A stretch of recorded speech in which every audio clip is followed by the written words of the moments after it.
संतादि महान जाते मिले आज आवे है।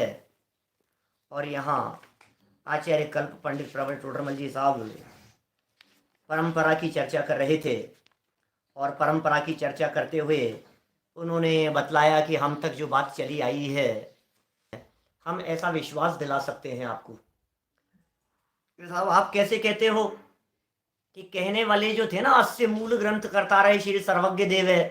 सर्वज्ञ भगवान तो वीतरागी हैं, आचार्य भी वीतरागी हैं, और उनके अनुसार चलने वाले जो और रहे हैं वे भी सब वीतरागी ही रहे हैं।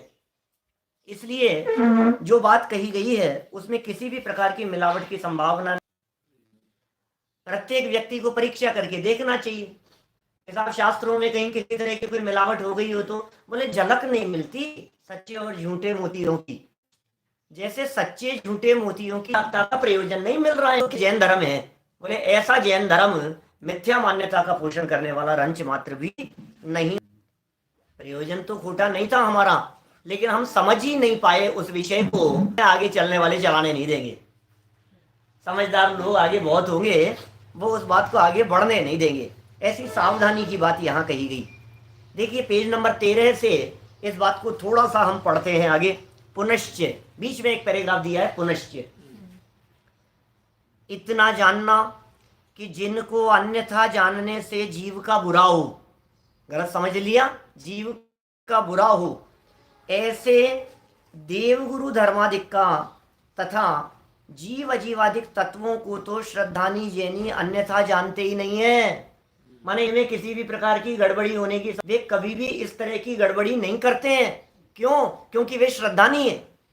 उनके जीव अजीव के बारे में गड़बड़ी नहीं है, उनके प्रयोजनभूत बातों के बारे में गड़बड़ी नहीं है, देव शास्त्र गुरु के स्वरूप के संदर्भ में गड़बड़ नहीं है। तो इतना तो बराबर है।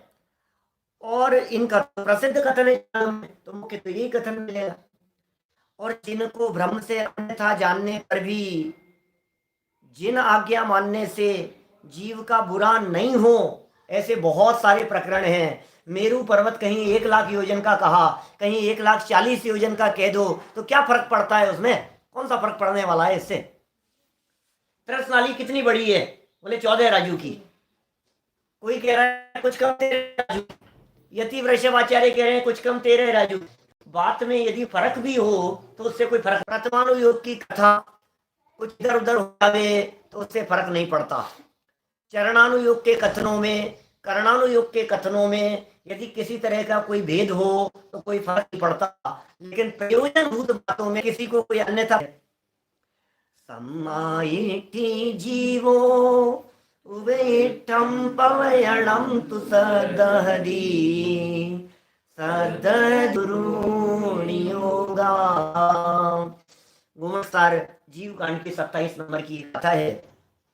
सम्यक दृष्टि जीव उपदेशित सत्य वचन का अजानवान गुरु के नियोग से, अजानवान क्या, जिन्हें ज्ञान नहीं उनके सानिध्य से असत्य का भी श्रद्धान कर लेता है। सम्यक दृष्टि असत्य का भी श्रद्धान कर लेता है, लेकिन किन में? अप्रयोजनभूत बातों में। हमारे तो गुरु प्रयोजनभूत में गड़बड़ी नहीं होगी। बात कही ना, ज्ञानी गुरु के द्वारा यदि कोई असत्य बातें करने में समर्थ नहीं है। स्वर्ग कितने होते हैं? बोले एक शास्त्र में लिखा स्वर्ग 16 होते हैं, और दूसरे 12 पढ़ाए हमारे को हमारे गुरु ने, हमने 12 समझ लिए। हमारे गुरु ने पढ़ाया कि 16 होते हैं, हमने 16 समझ लिए। क्या फर्क पड़ना है उससे? देखिए यहाँ पुनश्च, हमें भी विशेष ज्ञान नहीं है। अब टोडरमल जी अपनी बात कह रहे हैं, भाई हमें भी विशेष ज्ञान नहीं है, हम क्या करें? और जिन आज्ञा भंग करने का भय बहुत है, ये नहीं है भय का अर्थ ये है सावधान। एक नहीं, किचन के पास जाना ही नहीं, किचन में ही मुझे तो इतना डर लगता है, तो वैसा डर नहीं है टोडरमल जी लगता है। तो यहाँ सावधानी वाले भय की बात कही जा रही है। परंतु इसी विचार के बल से अन्य ग्रंथ, इसी विचार के बल से ग्रंथ करने का साहस करते हैं, सावधानी रख करके। इसलिए ग्रंथ में जैसा पूर्व ग्रंथों में वर्णन है वैसा ही करेंगे। पूर्व ग्रंथों में सामान्य गूढ़ वर्णन था। पहले ग्रंथों के अंदर गोमट सार में गूढ़ वर्णन था, बहुत गहराई से वर्णन था। उसका विशेष प्रकट करिए। मेरी मत इतनी बड़ी हिम्मत चाहिए ये बात ने।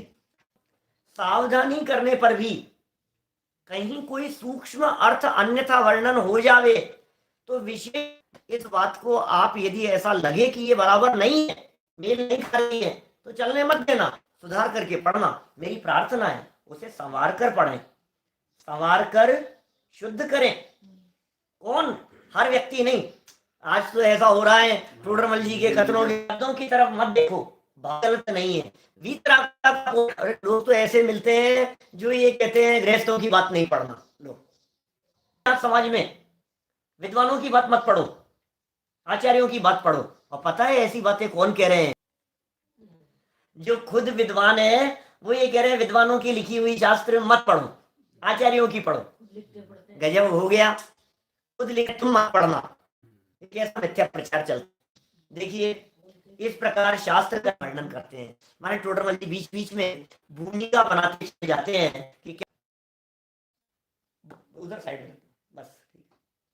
बहुत सारे लोग ऐसे हैं जो लोग ये कहते हैं कि हमारे तो शास्त्र पढ़ने का नियम है क्या, और इसलिए हम क्या करते हैं, मंदिर में जाते हैं और मंदिर में जाकर के जो शास्त्र मिल जाता है सो पढ़ लेते हैं भाई। उनके लिए तो हर जिनवाणी शास्त्र है, उसके लिए उनके लिए तो जो कुछ भी जिनवाणी में मिल रहा है सब शास्त्र है। तो उसका नाम शास्त्र स्वाध्याय नहीं है। मंदिर में जो मिल जाए उसे पढ़ लेने का नाम शास्त्र नहीं है। शास्त्र कौन से पढ़ने योग्य हैं, कौन से शास्त्रों को पढ़ना और कौन से शास्त्रों को नहीं पढ़ना, इसका क्या बेस है, इसका आधार क्या है, वो यहाँ कह रहे हैं। देखिए जो शास्त्र मोक्ष मार्ग का प्रकाश करे वही शास्त्र वाचने सुनने योग्य है। एक बात कह दी, शास्त्र में चर्चा मोक्ष मार्ग की होनी चाहिए। वही शास्त्र पढ़ेंगे हम जिस शास्त्र में मुक्ति के मार्ग की चर्चा होगी। जो शास्त्र संसार की बात करने वाला होगा, लौकिक कार्यों को बतलाने वाला होगा, हम वो शास्त्र नहीं पढ़ेंगे। वो शास्त्र पढ़ने सुनने योग्य नहीं है, ऐसा टोडरमल जी कह रहे हैं। क्योंकि जीव संसार में नाना दुखों से पीड़ित है। ये संसार में हर व्यक्ति दुखी है। या संसार में जीव सुखिया कोई नजर नहीं आता। हर व्यक्ति दुखी है चाचा, हर व्यक्ति परेशान है। हाँ परेशानी अलग अलग हो सकती है। संपन्न लोगों के दुख अलग प्रकार के हैं तो गरीबों के दुख अलग प्रकार के हैं। हर व्यक्ति दुखी है। नौकर भी दुखी है तो मालिक भी दुखी है, पत्नी भी दुखी है तो पति भी दुखी है, बिजनेसमैन भी दुखी है तो सर्विस वाला भी दुखी है। हर व्यक्ति दुखी है संसार में। बिजनेस वाले से कहो तो यार ये जॉब वाले कितने अच्छे लोग हैं, इनका टाइम तो नक्की है, हमारा तो कुछ समय निश्चित नहीं है, कितनी टेंशन है इनके, कम से कम अपना काम किया और फिर बाद में फ्री तो है। और जॉब वाले से बात करो तो कहते हैं यार बिजनेस वाले कितने सुखी हैं, अपना काम है, जितना हो अपने लिए करना है। तो दोनों को एक दूसरे की थाली में घी नजर आता है। ये कह रहे हैं भाई हर व्यक्ति दुखी है और नाना दुखों से पीड़ित है, एक दुख नहीं है, अनगिनती दुख हैं। यदि शास्त्र रूपी दीपक द्वारा मोक्ष मार्ग को प्राप्त कर लें तो उस मार्ग में स्वयं गमन कर उन दुखों से मुक्त हों। क्या कह रहे हैं? शास्त्र रूपी दीपक, ये जनवाणी दीपक है। आपको पता है आज ये दीपक के नाम पर ये रोशनी करने वाले दीपक जलने लगे हैं। सारे जनागम में जहां जहां दीपक का वर्णन मिलता है, गहराई से समझना क्या बात कहना चाह रहा हूं। सारे जिन शासन में जहां जहां दीपक की चर्चा मिलती है वहां दीपक शब्द का प्रयोग जनवाणी के अर्थ में किया गया है। टोडरमल जी कह रहे हैं शास्त्र रूपी दीपक। अज्ञान तिमिरांधा नाम, वो तो गुरु की चर्चा है। अज्ञान अंधकार को दूर करने वाला दीपक, मोहांधकार विनाशनाय दीपम। तो तुम्हारे मोह रूपी अंधकार को ये जड़ दीपक दूर करेगा कि शास्त्र दूर करेगा? बोलो। जहां जहां जिनवाणी की चर्चा दीपक, जहां जहां देखोगे आप गहराई से, आपको दीपक की चर्चा शास्त्र के अर्थ में मिलेगी। दीपक के संदर्भ में बहुत प्राचीन और प्रसिद्ध श्लोक आता है जिसे बोल करके लोग दीपक जलवाते हैं। उसमें अज्ञान अंधकार को दूर करने की बात कही। श्री जिन की धुनि दीप शिखा सम, जो नहीं होत प्रकाशन हारी। तो श्री जिन की धुनि वो दीपक की शिखा के समान है। जिनवाणी को दीपक कहा गया है, ये प्रकाशमान करने वाला है, ये अज्ञान को दूर करने वाला है, ये मोह अंधकार को दूर करने वाला है। और अज्ञानी लोगों ने, ना समझ लोगों ने उसके नाम पर ये दीपक जला दिए। दीपक जलाओ, दीपक जलाओ, प्रकाश करो साहब, प्रकाश करो आप, ये दीपक का प्रकाश करो। इससे क्या होगा? तुम्हारे ज्ञान का प्रकाश होगा। अरे वाह, अरे वाह, बाहर में दीपक जलाने से ज्ञान का प्रकाश हो जाएगा। ये कैसे संभव है? ये टोडरमल जी ने कितने सुंदर शब्द दिए हैं यहाँ, कितने सुंदर बात कह दी। शास्त्र रूपी दीपक।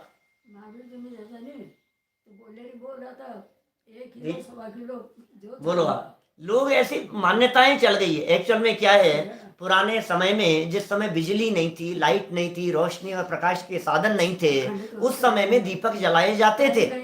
और दीपक मंदिर में क्या, दीपक घर में भी जलाए जाते थे। रोशनी का साधन ही एकमात्र था बाहर में रोशनी के लिए, इसलिए दीपक जलाए जाते थे। मैं भी उस दिशा में नहीं जाना चाह रहा हूँ आरती आदि के संदर्भ में। अरे आरती शब्द का प्रयोग भी भक्ति और स्तुति के अर्थ में किया है सारे जनागम में। प्राचीन परंपरा उठा करके देखो, आपको सारी बातें समझ में आएगी। देखिए यहाँ गुणगान के अर्थ में है शास्त्र रूपी दीपक। शास्त्र रूपी दीपक, जैसे दीपक प्रकाश करने का काम करता है, दीपक रास्ता दिखाने का काम करता है, उसी तरह से ये शास्त्र भी हमें मोक्ष रूपी मार्ग दिखाने का काम करते हैं।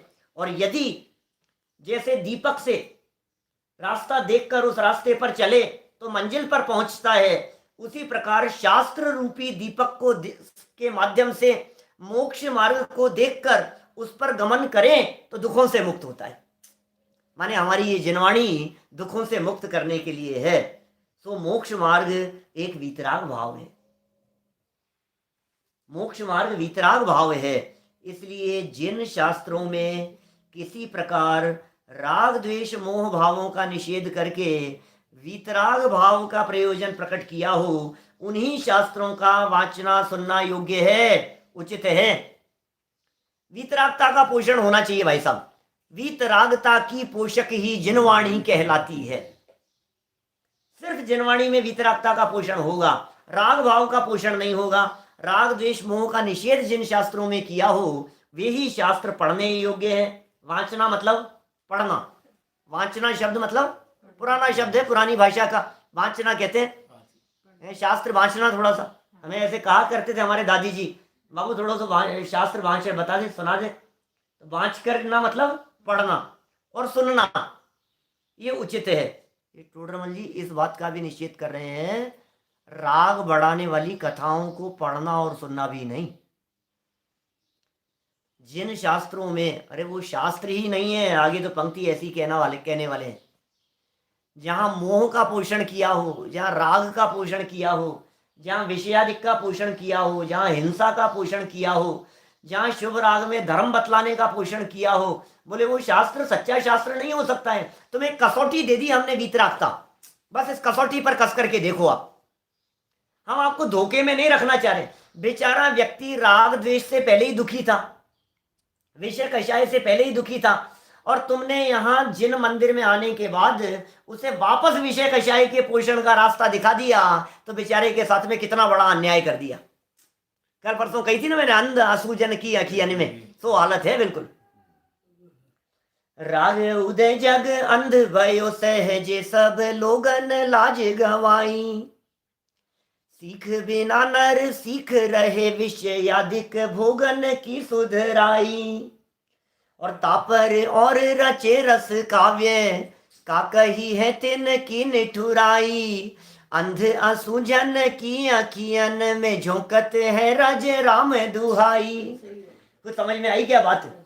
नहीं समझ में आई होगी क्या? क्या क्या बात कही है? कहाँ से शुरू किया? बोलो।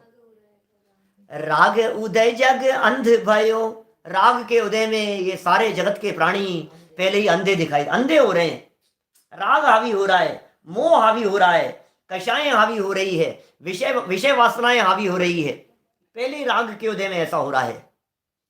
सारे जगत के लोग लाज शर्म गंवा बैठे। इतना राग और मोह का उदय दिखाई देता है कि किसी प्रकार की कोई लाज शर्म बची ही नहीं है। 400 साल पहले की पंक्तियां कह रहा हूं मैं। जमाना जमाना बहुत बदल गया है। आप आज के 30 साल पहले की पिक्चरें देखो और आज की पिक्चर देखो, आपको जमीन आसमान का अंतर दिखेगा उनके दृश्यों में। आज आज समझ लो जो पहले जो होता था उसकी तुलना में आज ये लाज शर्म किस हद तक चले गई है, इसे बतलाने की जरूरत नहीं है। लेकिन तो भी क्या कह रहे हैं, 400 साल पहले की पंक्तियां सुना रहा हूं आपको। राग उदय जग अंध भयो, सहजे सब लोगन लाज गवाई, और सीख बिना नर सीख रहे। बिना उपदेश के, बिना सिखाए हुए, बिना समझाए हुए ये जगत के लोग अपने आप ही सीखे सिखाए हैं। विषय कषाय भोगों को कैसे भोगना है, इसकी ट्रेनिंग क्लास लगाने की जरूरत नहीं है, इसे सिखाने की जरूरत नहीं है, इसे समझाने की जरूरत नहीं है, इसके लिए कथाएं लिखने की जरूरत नहीं है। सीख बिना नर सीख रहे, विषयादिक भोगन की सुधराई। और अब अंतिम 2 लाइनें। तापर और रचे रस काव्य। दृश्य थोड़ी न थे, नाटक थोड़ी न चलते थे, टीवी थोड़ी न थी, उस समय तो रस काव्य लिखे जाते थे। तापर और रचे रस काव्य, का कही है तिन की निठुराई। उनकी निष्ठुरता को हम क्या कहें। अंध असुजन की अखियन में झोंकत है रज राम दुआई। पहले अरे अंधी आंखें हैं, आंखों से दिखाई नहीं देता है, तो भी थोड़ा सा एक चिल्का सा दिखता है आंखों में, जिसकी वजह से थोड़ा पता लगता है कि रास्ता इधर है, इस तरफ चलना है। ऐसा थोड़ा सा दिखता है, हल्का सा, दिख नहीं रहा है कुछ भी, थोड़ी सी झलक जैसी है। और उसमें भी कोई व्यक्ति आंखों में धूल झोंकने का काम करे तो बेचारे की क्या स्थिति हो। तो ये टोडरमल जी ऐसी बात कह रहे हैं कि पहले ही सारे जगत के जीव राग में अंधे हैं, विषय कषाय में अंधे हैं, दुखी हो रहे हैं, पीड़ित हो रहे हैं। बोलो कैसे शब्दों के प्रयोग किए हैं टोडरमल जी साहब ने। इसलिए मोह राग द्वेष का निषेध करके वीतराग भाव का प्रयोजन प्रकट किया। जिन शास्त्रों में किसी भी प्रकार राग द्वेष मोह भाव का निषेध करके वीतराग भाव का प्रयोजन प्रकट किया हो, उन्हीं शास्त्रों का वाचना सुनना उचित है। तथा जिन शास्त्रों में श्रृंगार भोग कुतूहल आदि का पोषण करके राग भाव का, 3 शब्द दिए ना, राग का पोषण, द्वेष का पोषण और मोह का पोषण। राग द्वेष मोह 3 शब्द दिए ना। तो राग का पोषण किस प्रकार से करते हैं, तो टोडरमल जी कह रहे हैं श्रृंगार का वर्णन करके, भोगों का वर्णन करके, विषय वासना कौतूहल आदि का वर्णन करके, क्रीड़ा दिखा रहे हैं, रासलीला दिखा रहे हैं, उनकी आपस में गोपियों के साथ में इधर उधर क्रीड़ा करते हुए, खेलते हुए, ऐसी बातें बता रहे हैं। तो बोले राग का पोषण कर रहे हो आप।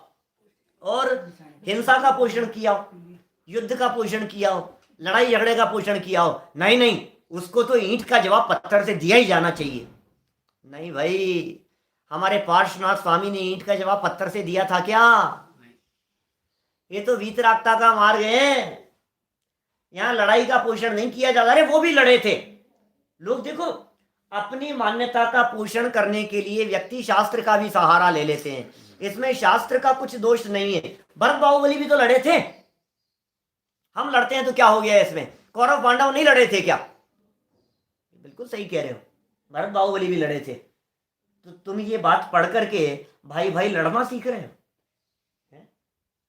दादा अभी भरत का अंतर्द्वंद लिख रहे हैं, उन्होंने तो पूरी बात को ही इस नए चिंतन के रूप में प्रस्तुत किया है कि लड़ाई हुई नहीं थी उनकी। कैसी लड़ाई की बात करते हो।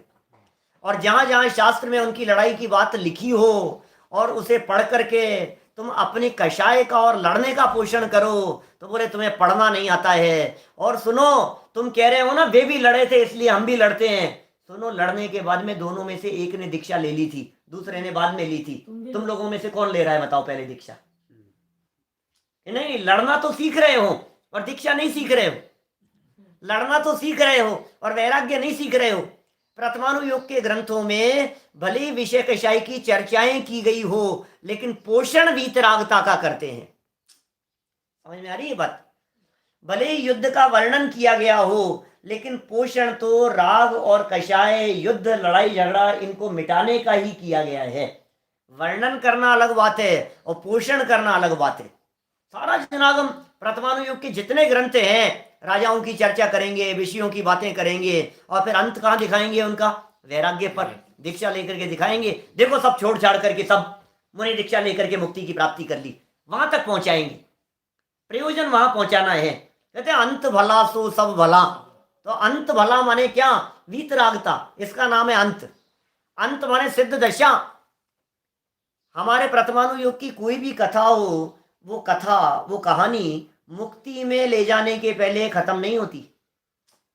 दौलत राम जी ने छेड़ाला में कहानी लिखी है, पता है आपको?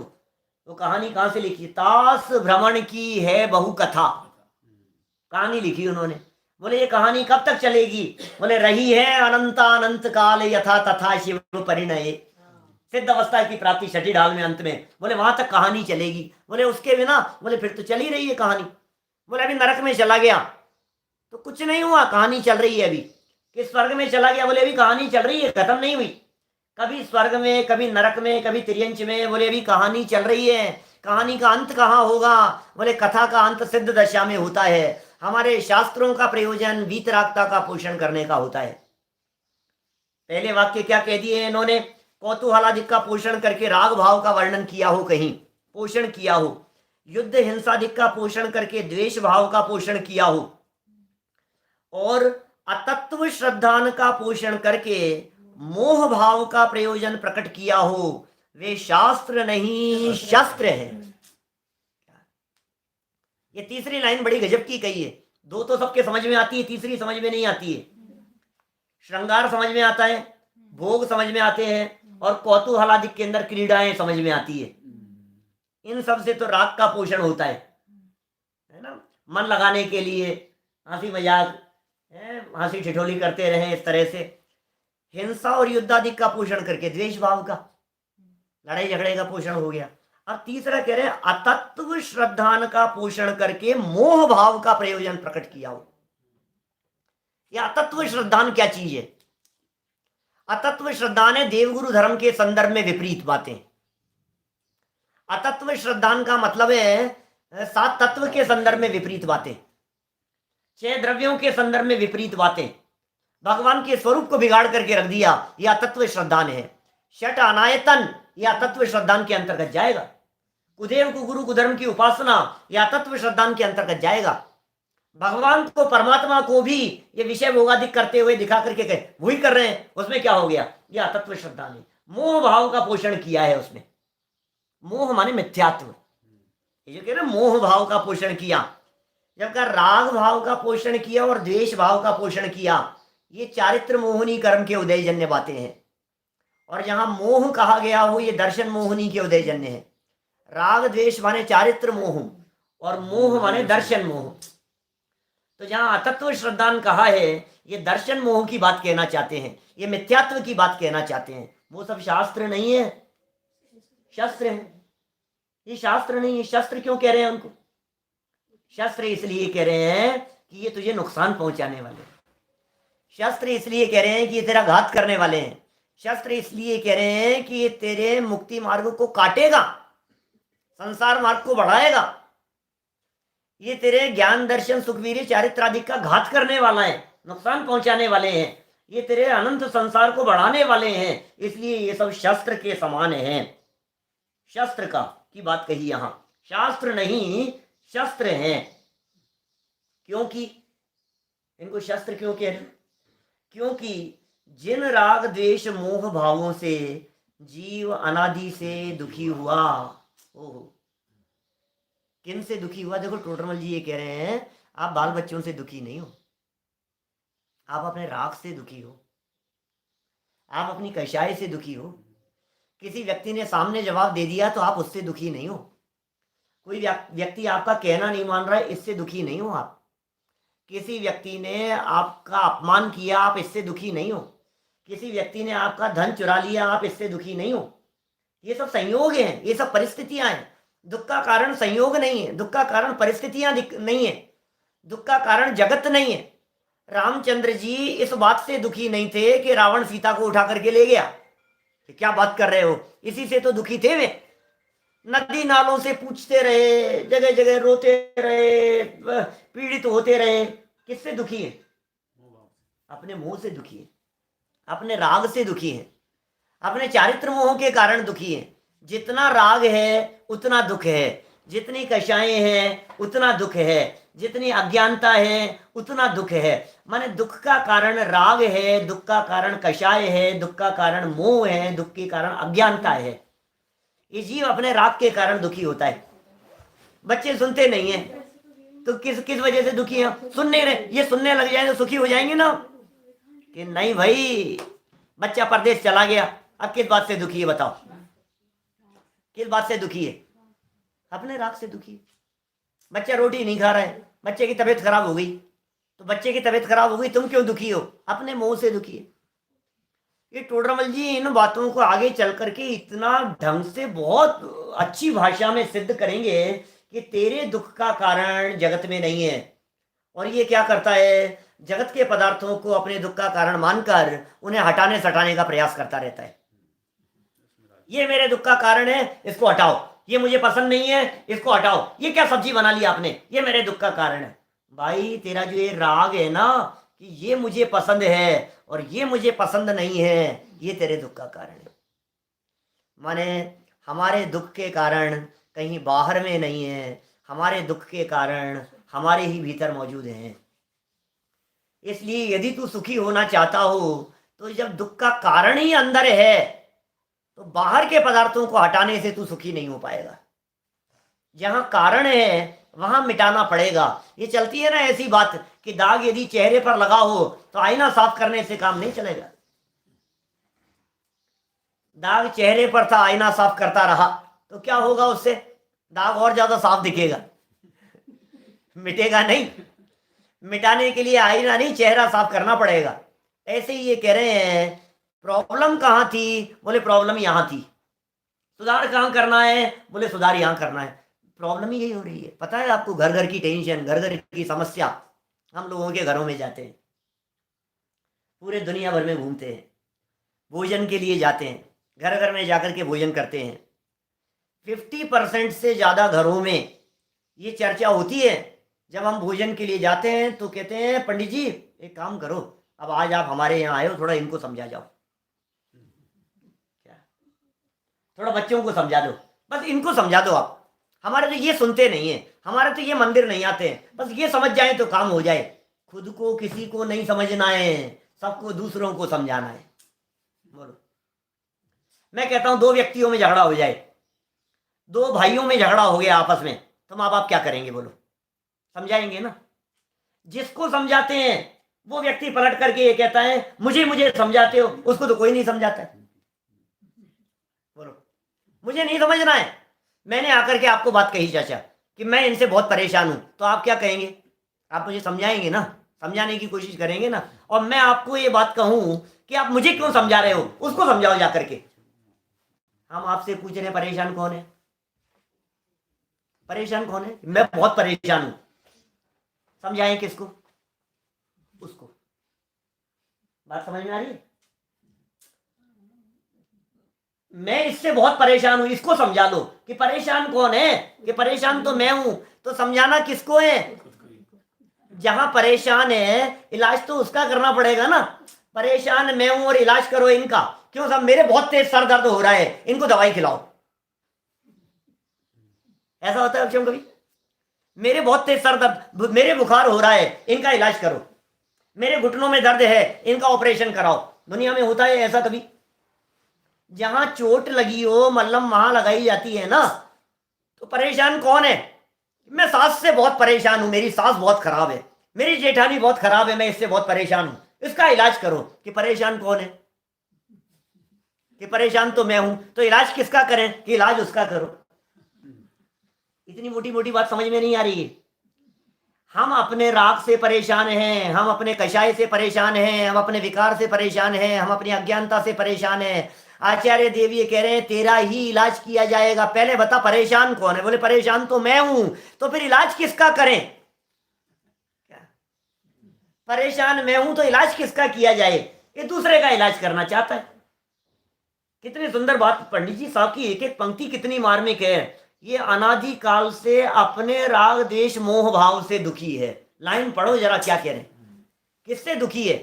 ये नहीं कह रहे हैं ये नरक से दुखी है, ये नहीं कह रहे हैं तिर्यंच अवस्था में जाकर के दुखी है, ये नहीं कह रहे हैं सर दर्द पेट दर्द से दुखी है, ये नहीं कह रहे हैं व्यापार से दुखी है, परिवार से दुखी है, परिस्थितियों से दुखी है। अरे परिस्थितियां तेरे को दुखी नहीं करती है, ये कह रहे हैं टोडरमल जी। एक एक लाइन में कितना मर्म छिपा हुआ है देखो आप। क्योंकि जिन राग द्वेष मोह भावों से, राग से, द्वेष से और मोह भावों से जीव अनादि से दुखी हुआ, माने अनादि से एकमात्र दुख ये था। अब हमने आपसे पूछा बोलो अनादि दुखों की चर्चा बतलाओ थोड़ी बहुत, तो ये कहता है एक श्वास में 8-10 बार नरक में गया, तिल तिल करे देह के खंड। कितनी तकलीफें हमने भोगी है नरक में, तिर्यंच में। अरे कितना वजन मेरे माथे पर लाद दिया गया। तो क्या बात कर रहा है, वजन लादने से दुख नहीं होता, शरीर के टुकड़े टुकड़े हो जाने से आत्मा दुखी नहीं होता, आत्मा दुखी अपने मोह से होता है। ये कह रहे हैं अपने मिथ्यात्व से दुखी है। तेरे दुख का कारण तेरा मिथ्यात्व है, तेरे दुख का कारण ये नहीं है जो तू गलत समझ रहा है। देख, जिन राग द्वेष मोह भावों से जीव कब से दुखी है, अनादि से दुखी हुआ। तो इसका मतलब इसके दुख का कारण तो मोह राग द्वेष था। अब ये बेचारा उन मोह राग द्वेष को कम करने के लिए मंदिर आया कि थोड़ी शांति मिलेगी, है?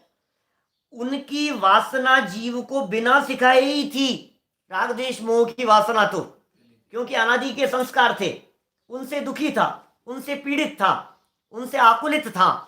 और जिन मंदिर में आने के बाद उसे थोड़ा सा शांति मिलने का चांस था, शास्त्र पढ़ करके थोड़ी शांति मिलेगी, विषय कषाय थोड़े से कम होंगे, ये थोड़ा सा अवसर मिल रहा था। और क्या हुआ, इन शास्त्रों द्वारा उन्हीं का पोषण किया। भला होने की क्या शिक्षा दी बताओ, बेचारों को क्या शिक्षा दी। बेचारा व्यापार से दुखी था, बिजनेस से दुखी था, किसी व्यक्ति ने पैसे बहुत खा लिए थे। अब ये जब यहां आया तो इनको ये उपदेश दे दिया कि चल मैं तुझे ये मंत्र बतलाता हूं जिससे तेरा बिजनेस खूब बढ़ेगा और तेरे जो वो पैसे खा लिए हैं ना वो वापस लौटा देगा। अब वो बेचारा पहले ही इस मान्यता से दुखी है। कौन सी मान्यता से, कि पैसे में सुख है। दुख का कारण क्या है, पैसे में सुख है, ये मान्यता दुख का कारण है। पूरी जैन शासन में, पूरी जैन परंपरा में कहा है पैसे में सुख बुद्धि ये दुख का कारण है। और वो आपके पास में आया था और तुमने उसे आशीर्वाद देकर के ये बतला दिया कि खूब कमाओ और सुखी हो। तो क्या किया आपने, उल्टा उसी में फंसा दिया। क्या भला किया उसका। वो शास्त्र पढ़ने योग्य नहीं है, वो उपदेश सुनने योग्य नहीं है, उनके सानिध्य में बैठने योग्य नहीं है। उनके उपदेश को बिल्कुल ग्रहण मत करना, कान बंद कर लेना जो आपको विषय कषाय बढ़ाने की चर्चा करते हो, विषय कषाय का पोषण करते हो, आपके मिथ्यात्व भाव का पोषण करते हो, अज्ञानता का पोषण करते हो। कितना स्पष्ट टोडरमल जी ने कह दिया, क्या भला किया। इन शास्त्रों द्वारा, खोटे शास्त्रों द्वारा उन्हीं का पोषण। हम आपको धोखे में नहीं रखना चाहते सच में, नहीं तो कितनी बातें बतलाओ हम इस तरह की जिनमें आप ऐसा करेंगे तो ऐसा हो जाएगा, आप ऐसा करेंगे तो ऐसा हो जाएगा।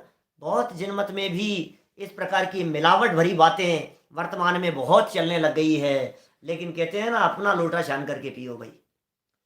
जो सावधान नहीं है उसको क्या कहें हम, जो स्वयं ही अज्ञानी है, जो स्वयं ही नासमझ है, उसके लिए क्या किया जा सकता है। समझदारी तो अपने को ही रखनी पड़ेगी। पूरे दुनिया भर में कोरोना वायरस फैल रहा है, बोलो क्या करें। खुद सावधान रहो और क्या करें। कौन क्या करेगा, सावधानी तुम्हारी और सुरक्षा भी तुम्हारी। इसलिए जो जितना सावधान रहेगा वही सुरक्षित होगा। भला होने की क्या शिक्षा दी उसको, पहले ही बिना सिखाए सीख रहा था वो सारी बातें। वासना जीव को बिना सिखाए ही थी, अनादि से भोगों की वासनाएं बिना सिखाए ही थी, और तुमने उसे भोगों का ही उपदेश दे दिया। तुम तो कुंडली मिला रहे हो, बोलो तुम तो जन्म पत्री मिला करके उनको कह रहे हो कि भाई तुम्हारा ये हो जाएगा। तो तू ब्रह्मचर्य का उपदेश दिया जाना चाहिए, तू भोग का उपदेश दे रहा है। ये शास्त्र कैसे हो सकते हैं। देखो, जीव का स्वभाव घात ही किया, मोह बढ़ा करके तूने स्वभावघात ही किया, इसलिए ऐसे शास्त्रों का वाचना सुनना उचित नहीं है। क्या ये साहब कैसे पता लगेगा? अरे बता तो दिया मोह का पोषण हो, बता तो दिया राग भाव का पोषण हो, बता तो दिया हिंसा का पोषण किया गया हो, ये साफ साफ तो यहाँ कह दिया गया है। अब कहा, अब इसके अलावा और तुझे क्या बतलाएं, कैसे बतलाएं? कसौटी पत्थर दे दिया, जा अब तू कसौटी पर कस करके देख कि साहब मेरे हाथ में नकली सोना आ जाए तो क्या करूं? कि कसौटी है ना तेरे पास में, इसका प्रयोग क्यों नहीं करता है? नकली माल तेरी जेब में नहीं आ जाए, तेरे पास में ये असली और नकली की पहचान करने के लिए ये चिन्ह बतला दिए, ये लक्षण बतला दिए, तू इन लक्षणों का प्रयोग करके देख। यदि तू इन लक्षणों का प्रयोग करके नहीं देखेगा तो मिलावट हो जाने से होने वाले नुकसान को भी तुझे ही भुगतना पड़ेगा, दुनिया नहीं भुगतेगी, वो तो भुगतेंगे ही। ते कुहुरु जन्म जल उपल नाव, वे पत्थर की नौका के समान है, वो तो डूबेंगे ही, लेकिन तुम भी डूब जाओगे। यदि तुम डूबना नहीं चाहते हो तो अपनी जेब को संभाल करके रखना। समझ में आ रही है बात? नकली नोट चलाने वाले तो पकड़े ही जाएंगे, उनको तो सजा होगी ही, लेकिन यदि तुम्हारी जेब में नकली नोट पाए गए तो तुम भी सजा से नहीं बच पाओगे। कि मैं क्या करूं साहब, मुझे तो पता नहीं था। कि तुझे पता होना चाहिए था, मेरी क्या गलती है साहब? मुझे तो उन्होंने जैसा बतलाया मैं तो वैसा ही कर रहा हूं। अब हम तो समझते नहीं है, उन्होंने बतलाया इस माला का जाप करो, उन्होंने बतलाया ऐसा करो, उन्होंने कहा इतने दीपक जला करके दरवाजे पर रखो, हम तो ऐसा ही कर रहे हैं। हम तो समझते नहीं है। कि तू क्यों नहीं समझता है? तुझे समझना चाहिए। अज्ञानता कोई बचाव नहीं है, ये एक्सक्यूज नहीं चलेगा बिल्कुल भी। मैं क्या करूं साहब, मुझे मालूम नहीं था। क्यों नहीं था तुझे पता? किसी दूसरे की जेब में हाथ डालेगा और पुलिस पकड़ेगी तो तू कहेगा मुझे पता नहीं है। रेड लाइट क्रॉस करेगा और पुलिस वाला तेरे चालान करेगा, रसीद बनाएगा, और तू कहेगा मैं तो गांव से आया हूं, मुझे पता नहीं था ये लाइट वाइट क्या होती है। कि तुझे पता होना चाहिए था, तो हिंदुस्तान का नागरिक है। अज्ञानता कोई बचाव नहीं होती है, सावधानी अपनी और सुरक्षा भी अपनी। देखो क्या कह रहे हैं यहां, इसलिए ऐसे शास्त्रों का वाचना सुनना उचित नहीं है। यहां वाचना सुनना जिस प्रकार कहा उसी प्रकार जोड़ना भी लगाना। क्या ये जोड़ना क्या होता है? जैसे पढ़ने सुनने की बात कही गई हो, उसी प्रकार की बात को क्या करना, जोड़ने में भी लगाना। परंपरा जोड़ रहा है। देखो साहब उन्होंने कही थी बात, खोटे लोग होते हैं ना, वो कहीं ना कहीं अपनी खोटी मान्यता का पोषण कर लेते हैं जोड़ जोड़ कर। शास्त्रों से भी अपनी मिथ्या मान्यता का पोषण करने वाले अज्ञानी लोग सारे दुनिया में मिल जाएंगे। वो ये कहेंगे देखो शास्त्र में लिखा है, वो ये कहेंगे देखो देखो चक्रवर्ती 96,000 शादियां कर सकता है तो मैं 2 भी नहीं कर सकता हूं क्या? वो 96,000 कर ले वे और मैं 2 भी नहीं कर सकता हूं। कि सुन, उन्होंने तो 96,000 छोड़ दी थी, तेरे से तो एक भी नहीं छूट रही है। ये नहीं देखता है? कितनी अच्छी अच्छी बातें लिख रहे हैं। ऐसे जोड़ना नहीं गलत बातों को, सीखना नहीं और सिखाना नहीं और विचारना नहीं, लिखाना नहीं, आदि कार्य भी उपलक्षण से जांच लेना, जान लेना। यहां मतलब कहां, जो उचित नहीं है ना, वाचने सुनने योग्य नहीं है, उनके संदर्भ में कह रहे हैं ऐसे शास्त्रों का वाचना सुनना उचित नहीं है। इसका मतलब उन शास्त्रों का प्रचार भी उचित नहीं है, उन शास्त्रों का सीखना भी उचित नहीं है, उन शास्त्रों को सिखाना पढ़ाना भी उचित नहीं है, उन शास्त्रों के बारे में विचार करना भी उचित नहीं है, उन शास्त्रों को लिखाना माने छपवाना भी उचित नहीं है। वो तो टोडरमल जी का समय था जिस समय प्रतिलिपियां की जाती थी, लिखवाए जाते थे। सेठ जी पैसे देते थे और लोगों को बैठा करके लिखवाते थे, लिखो। तो ये कह रहे हैं ये सब उचित नहीं है, उपलक्षण से सारी बातें जान लेनी चाहिए। फिर कह रहे हैं इस प्रकार जो साक्षात अथवा परंपरा से वीतराग भाव का पोषण करे, ऐसे शास्त्र ही का अभ्यास करने योग्य है। साक्षात वीतराग भाव का पोषण हो या परंपरा वीतराग भाव का पोषण हो, साक्षात वीतराग भाव का पोषण द्रव्यानुयोग से होता है और परंपरा वीतराग भाव का पोषण चरणानुयोग, करणानुयोग, प्रथमानुयोग से होता है। 2 बातें कह दी ना, साक्षात अथवा परंपरा से, तो चारों अनुयोग शामिल कर लेना इसमें। साक्षात वीतराग भाव का पोषण करने वाला कौन है? द्रव्यानुयोग। साक्षात वीतरागता का पोषण किया जा रहा है वहां द्रव्यानुयोग में। और परंपरा वीतराग भाव का पोषण बाकी अनुयोगों में। इसलिए देखो ग्रंथ पढ़ने के संदर्भ में भी आद्योपांत पढ़ने की कितनी बड़ी कीमत है। यदि ग्रंथ को तू अधूरा पढ़ करके छोड़ देगा तो गड़बड़ हो जाएगी। प्रथमानुयोग का शास्त्र पढ़े और राजा महाराजाओं के राज्य भोग आदि को पढ़ करके वहीं बंद कर देवे और आगे वैराग्य तक न पहुंचे तो तेरा अहित होगा। इसलिए जब भी ग्रंथ को शुरू करें तो शुरू करें और अंत तक पढ़ें। ये मोक्ष मार्ग प्रकाशक ग्रंथ हमने यहाँ शुरू किया है, अंत तक पढ़ते रहेंगे, रोजाना पढ़ेंगे, तब जाकर के कहीं कुछ हासिल हो पाएगा। बीच में कोई व्यक्ति यदि छोड़ देगा, ऑपरेशन बीच में थोड़ी ना छोड़ा जाता है। बीच रास्ते में यदि तू मंजिल तक नहीं पहुंचने के पहले ही नाव से उतर जाए तो क्या होगा, ट्रेन से उतर जाए तो क्या होगा, तेरा ही नुकसान होगा।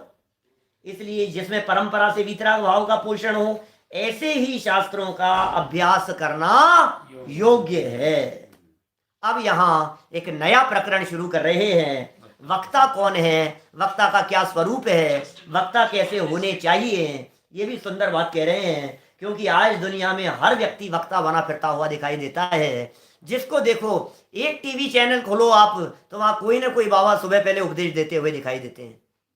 तो कौन वक्ता है, वक्ता में क्या लक्षण होने चाहिए, ये सुंदर प्रकरण आगे बतलाया है, जिसकी चर्चा कल हम यथा समय करेंगे।